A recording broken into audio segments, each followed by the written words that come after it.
Il y en a encore aujourd'hui qui pensent que l'homme descend du singe. Dès que tu vas sur internet et que tu tapes évolution de l'homme, tu tombes toujours sur cette image. C'est toujours la même chose avec ce chimpanzé qui évolue tout doucement en Australopithèque, en Homo habilis, Homo erectus, en Néandertal et enfin en homme moderne, Homo sapiens, Billy. On est ici tous d'accord pour vous le dire, cette représentation de l'évolution humaine est totalement fausse.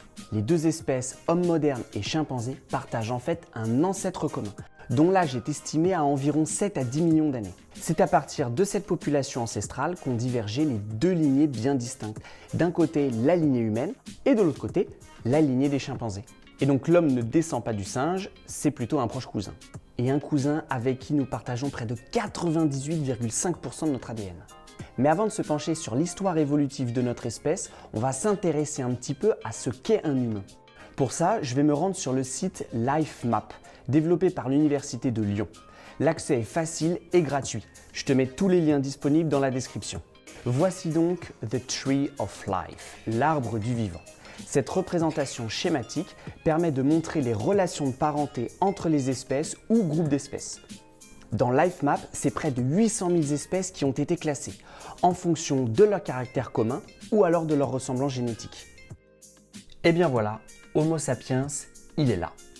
Mais si là, au niveau du petit repère jaune. Bon d'accord, je vais zoomer un petit peu.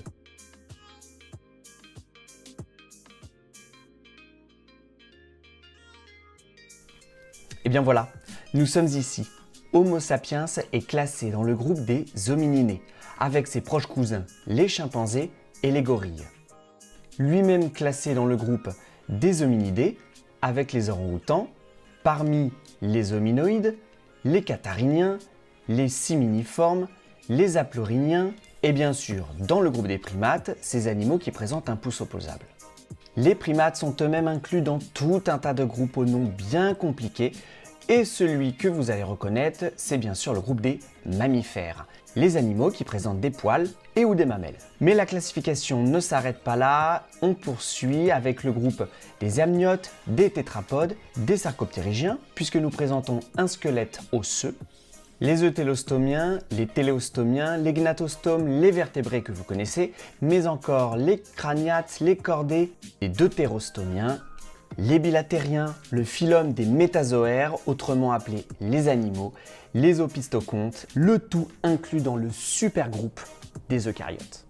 Maintenant que tu sais ce que c'est qu'un humain, et pour comprendre comment les paléontologues ont réussi à retracer l'histoire évolutive de notre lignée, rends-toi au chapitre L'évolution humaine.